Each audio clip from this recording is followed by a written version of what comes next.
Hi, we have with us this evening a good friend of mine, Dr. Prabdeep Kaur. She's the Deputy Director, Scientist Cadre E of the National Institute of Epidemiology in Chennai. And she's playing a brilliant role in advising the government regarding the approach to the current pandemic. And she's going to talk to us this evening about questions which I have always been, plagued by. And I welcome you to this program, Pradeep. Hope all is well. Thank you very much. Yes, thanks for the opportunity to interact. Right. So the first question I'm going to ask you is, there's been a lot of criticism about the lockdown. People say that lockdown is a Western concept and, it is probably not appropriate to shove it down people's throat in India. What do you think? Do you think, one, the lockdown was necessary, and two, was it put in at the right time? So I think lockdown has been a topic of discussion ever since we learned about COVID. And initially we learned about the lockdown when it began in China. And over a period of, I think, hardly 2 to 3 months, it was all over the world. So it was a new epidemic, and very little was known about it at that point of time. And it seemed to everybody that it was the only way to reduce the transmission, or let's say to reduce the spread of the disease in the community. And it worked well for China. So that's how we thought that it was one of the possible solutions. And subsequently, many countries used this as a tool to slow down the spread of virus. But as you know, now we are almost 6 months into this, and we have learned a lot more about the disease. And one of the important things we have learned is that lockdown is not the only way to control COVID. It is one of the methods. And it's required at a time when your health system is not prepared to deal with large number of cases who require hospitalization or complex care like ventilation or oxygen beds. And not many health systems were ready to handle such a surge. And as we all saw the images in the TV and in the other type of media, that even countries with good health system like Italy and US, New York was struggling with it. It seemed appropriate that India chose this as one of the tools to slow down the spread of virus. And the idea was to buy time. The idea was to prepare our system. As you all know that there was only one lab in India when COVID hit India. And now we have, I think, more than 1,000. So we were at a point that we didn't have capacity to even detect COVID. And therefore, at that point of time, it appeared as an appropriate tool. It gave time, it gave space to the health systems to adapt, to learn, and to develop infrastructure, isolation beds, hospitals, preparation to deal with large number of patients who may require complex care for their pneumonias. Public health workforce had to be trained and prepared to cope with this kind of field work, which they have never done before. Over a period of time, we have learned that other tools are working as well as lockdown. So what we call in the public health strategy as the core of it is extensive testing, good contact tracing, isolation and quarantine also gives you the same result if you combine it with the cooperation of the community by using masks, social distancing and hand hygiene. So now we can see that many countries, once they achieved the decline, they came out of lockdowns and they were able to sustain the low transmission of virus by using this public health methods and community-based interventions. So I think now it's the right time that we also learn to control the spread of this disease while staying out of lockdowns. Do you think the lockdown helped, in the sense that there have been a lot of criticism saying that Modi, put the lockdown in when we were probably not? He should have taken a little more time. What is your take? Do you think we did it right, and do you think that it did help achieve what we wanted to achieve? So the thing is, in the hindsight, we can always say something was right or wrong. If you go back, and I still remember that day the lockdown was announced, we had very little idea about spread of virus in the country because the testing capacity was very low. And therefore, I think that seemed like a right decision at that point of time because they did not want it to suddenly explode. And I think it was a right decision to make. Did it help? Yes, definitely it has slowed down the spread. And there have been several modeling studies which show that. See, if you can also look at our data, most of our spread has happened in the month of June when we started coming out of lockdown. So it literally gave 2.5 months for most of the states to prepare and to step up the testing capacity, because if we did not have the testing capacity, there was no way to know where the virus is. It was not possible to map spread of the virus, and it seemed uh, like the right time that now we have to start coming out of it. Although it has helped us, we cannot stay in lockdown for next 6 months because this epidemic is not going to end and the virus is going to stay with us. So uh, the only way we can stay out of lockdown now is that we actually strengthen other strategies and we learn to adapt to the new normal. Right. Now, you have been a member of the expert committee which has been advising the government of Tamil Nadu, and I think you're doing a fantastic job. Now, you have always pushed the concept of testing, testing, and more testing. Now, on one side, it makes sense to do more tests so that we can find out more people. You can do contact tracing and isolate people who are likely to be infected.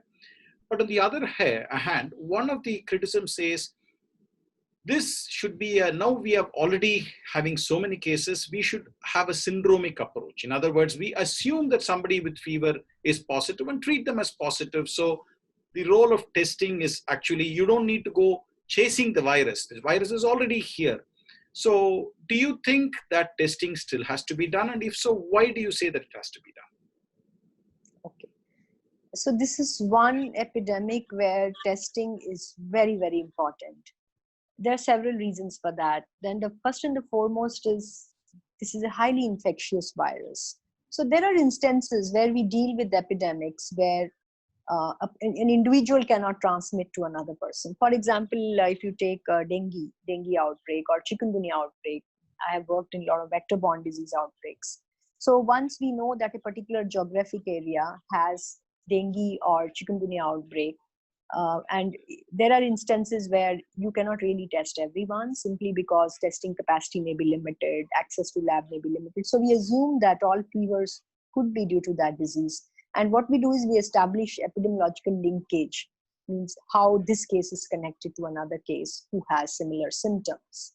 So by epidemiological linkage, we make the assumption that they are most likely having the same disease as this person. Now, in case of vector-borne disease, the transmission happens due to mosquito and not due to human beings. So you are going to provide basically supportive care, which is not a specific treatment. You're not going to give any specific drug for dengue or for chikungunya, but you're going to all observe them, give them clinical care, which is essentially controlling their vital parameters and adequate hydration and things like that. Now, here is a virus which is highly infectious. And unless we know a person has the virus, we cannot make the decision to isolate them or to put them in a facility where other positive people are there. So that's the tricky part here. So for example, if a person has a mild cough and we are highly suspicious that this could be due to COVID, this person cannot afford home isolation because maybe living in a very small house. Now, how do you decide whether you can put them in a COVID care center where everybody else is positive? So unless we test, we cannot establish whether that individual is to be treated as a COVID positive individual. So that's the first challenge. The second issue is we are not testing only to know whether that individual is positive. We are testing to know whether that individual could have passed on the disease to others. And if he or she is not aware of their status, they may continue to pass it on to others. because it's very difficult to convince a person to isolate for 14 days if they do not have a disease. They will not be convinced at all. Even I know the educated people. I know this advice has been given by some of the specialists to very highly educated people, but I know they have not done 14 days of isolation. They feel like, I'm fine. I had symptoms for 3 days. Now it's fifth day, it's seventh day. I can go out, but quite often they may have a family member who is elderly or who is comorbid, or a co-worker who is having some other health condition or who may be at high risk, and they are likely to pass it on to them. Therefore, I think testing is really important, and globally now it is well accepted that you have to test unless you find the last case and get the virus out of your system. That's what New Zealand did. And only if you test, you reduce the viral load in the community, and that's the only way we'll be able to suppress this epidemic. If we allow the people to assume on their own whether they have COVID or they don't have COVID, we can never be sure that they will follow all the isolation guidelines and not pass it on to others. And if you say adequate, I think it is adequate, as we have been discussing a lot in many of our meetings, when your positivity declines. So ideally, in many countries now, they say, okay, it should be 1%, 2%, which means there is very minimal transmission in the community, but at least it should be below 5%. And that's the point you can say that you are testing adequately. Now, it makes a lot of sense when you put it across, like you have said, that testing is very important. This is not like chikungunya or malaria or dengue, where it is not one person transmitting to another. And, it does make sense. But when you start increasing the number of tests, and when you start detecting more and more cases, and then the press puts in saying, oh, today 2,500 cases, today 3,000 cases, today 3,500 cases, the common man is very, very scared. And one thing which is very clear is, when somebody is scared, when somebody is anxious, he doesn't behave rationally. He doesn't understand what should be the right way to do things. So how do you tackle this? As an epidemiologist, how would you say you tackle the public perception and behavior in such a situation? Yeah, I think it's very tricky, and it's natural that I think if we are in their spot, we would feel the same. As you see more and more number of cases, you are going to panic that things are not going right. So I think we have to educate the public and media and make them understand that a system which is detecting more cases is likely to give you a more safety in the long term. Though in the short term, you may think that you are detecting too many cases, but in the long term, you are slowing down the transmission, and hopefully at some point stopping the transmission. And this message is not very easy to get across because it's just too technical. It doesn't make sense to you. How can it be a good thing if you find more cases? So I think the best thing is to look at success stories. And even if you take Chennai as an example, when our testing increased in the third week of June, we went up to I think the highest was 2,300 something. And everyday cases went up. And then at some point it started declining. So I think when people would see more and more success stories, they would begin to understand that testing in the short term appears dangerous because it helps you find too many cases. But in the long term, it helps you reduce the transmission, and therefore it makes it safer for all of us to go out to work, and makes it safer for our children to hopefully go out and go about their lives. It's going to, I think it's a new epidemic, and this whole concept of testing people have never come across. So the whole concept is new. It will take some time for people to absorb this, and we don't blame them. I think it's difficult even for educated and even for technically competent people at times. I know there are even experts who feel that too much testing is not good. It's a lot of education, a lot of communication, and sharing the success stories and sharing lessons from all over the world, not only in India. We can also share lessons with them.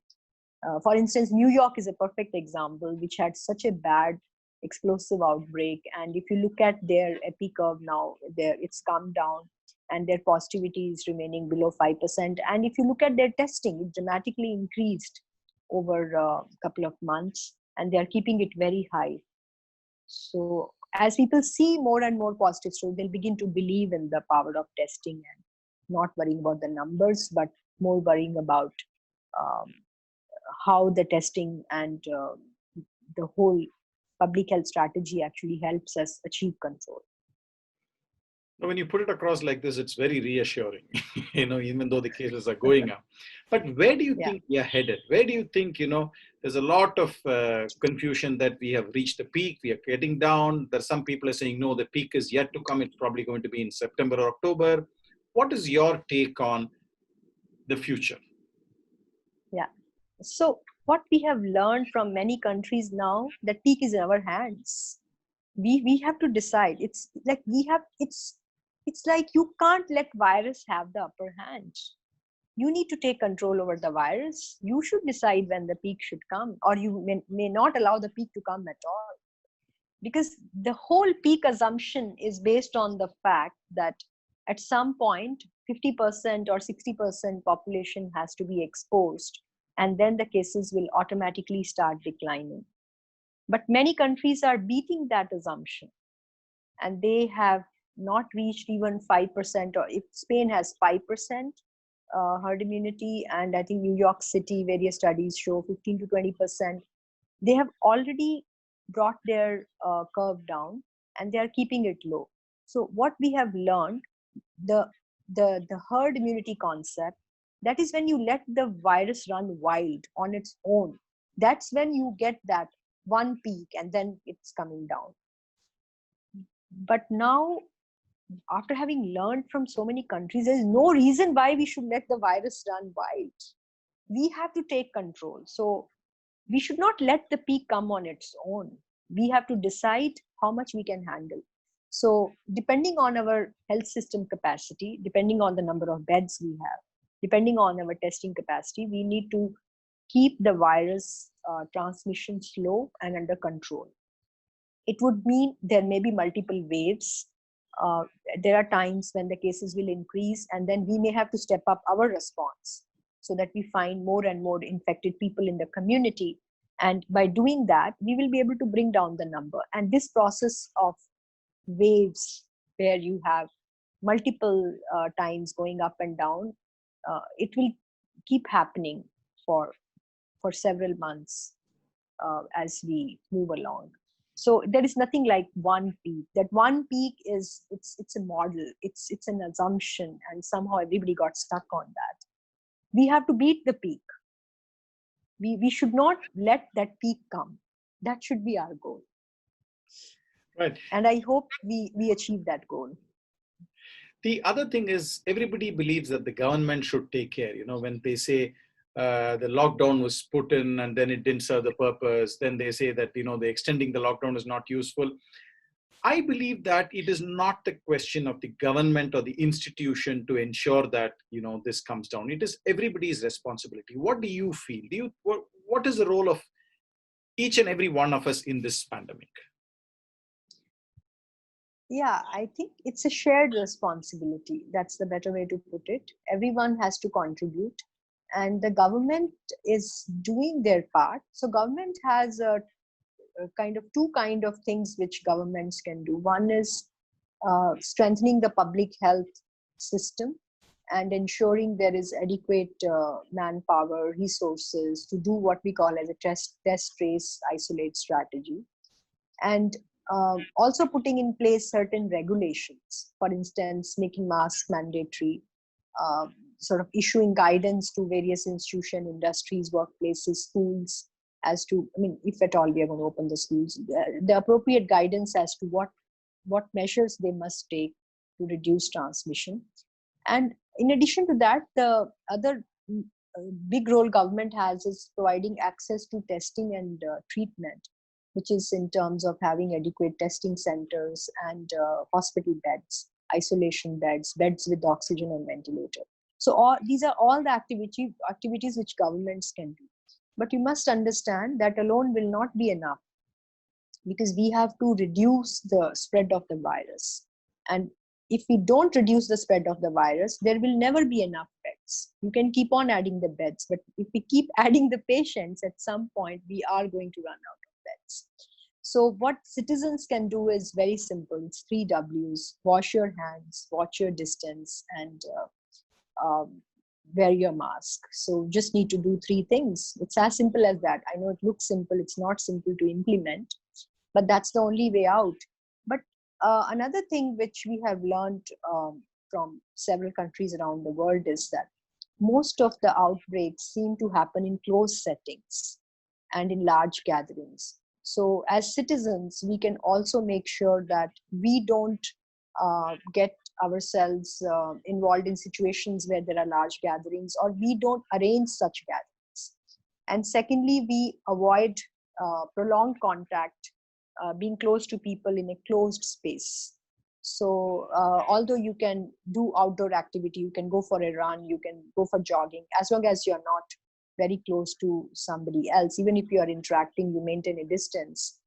But when you're indoors, you are at much higher risk. So I think a lot more caution need to be observed. And by doing all of this, many countries are able to keep the virus suppressed. And I hope we can also do that. Do you think there is any role for a public-private partnership where the private companies, because India has a lot of companies which can do useful work. So how do you think they can contribute to controlling this pandemic? Yeah, absolutely. Everyone has to contribute. I think we are in a pandemic situation, and every citizen, every organization, public, private, I would say health or outside health, everyone must contribute. It's a huge challenge. I think it's the biggest public health challenge in the past 100 years. And no single organization, no single department or individual can cope with this challenge. So private sector in health, we can divide it into what private sector can do in health and then outside health. So I think within the health system, the private hospitals, private labs can contribute in sharing the burden from the government, and which is already happening. But we do understand that as of now, predominant burden is taken by the government health system, both in testing as well as treatment. So let's hope that private sector can also take more burden, larger share, and therefore make sure that everyone gets access to treatment in a timely manner and in affordable manner. I think the next thing is for one is inside hospital, but I think we need care outside hospital. So private sector can also participate in supporting patients in home isolation. For instance, the private practitioners, the general practitioner, it's our family doctor whom we trust the most. And so private doctors can actually establish contact with the patient and guide them through the home isolation, because we know nearly half of the patient in Chennai city are in home isolation and they need guidance, support. They want to know when to seek care, whether I need to go to hospital, how can I monitor myself. So I think private doctors can play a very important role there. So this is within the health system. Then apart from that, I think private sector as a whole, first of all, most of our industry is private sector. Most of businesses are in private sector. So they can implement all those measures which will reduce transmission in their workplaces. So they can come forward and make sure all the workplaces have appropriate mask compliance. They can make it possible for employees to practice social distancing by giving them appropriate office spaces, or in industries it may require making certain adjustments in their type of work or how they sort of design their workspaces. So that's a huge area. I think it's a very complex area, and a lot of assistance can come from private sector there. Because if they reduce the transmission there, actually the work will become less. People are more likely to acquire infections in offices, industries, markets. So another important area is markets. I think most of it is private sector again. So doing social distancing in supermarkets, in our crowded markets like vegetable markets, and so many other public spaces where private sector can contribute. And lastly, I think through the corporate social responsibility, private sector can also donate in appropriate areas. For instance, they could help government in infrastructure, provide pulse oximeters. I've been thinking that's one thing which we don't have enough for home isolation patient, or support in maintaining facility quarantine, or better maintenance of COVID care centers, providing good food for patients, and other consumables like masks and things like that. So I think there are several ways private sector can contribute, and we need to think of innovative ways to engage private sector more actively in the whole process. I think you've put it across very nicely, and you've demystified the aspects of epidemiology so nicely for the common man. I think it's a fantastic thing. Lastly, do you have any specific advice you will give to the public? Because there are a lot of people who look into this for genuine advice to keep themselves and the community safe.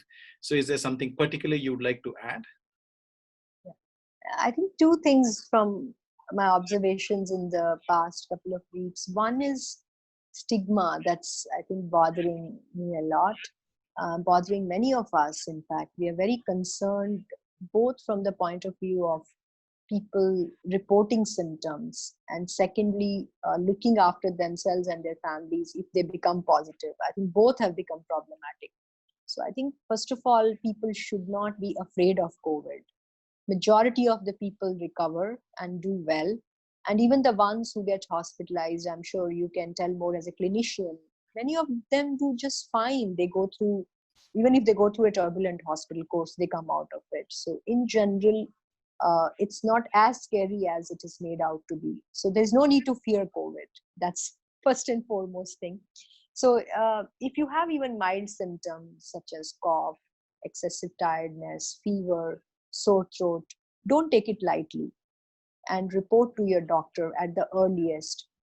Earlier you diagnose and earlier you find that you have COVID, more likely that you can get very timely advice, and you may not even get into a trouble at all, because your doctor can take a decision on whether you need a hospitalization or you can go ahead with home isolation or whatever else is required. So it's really important that people report their symptoms early.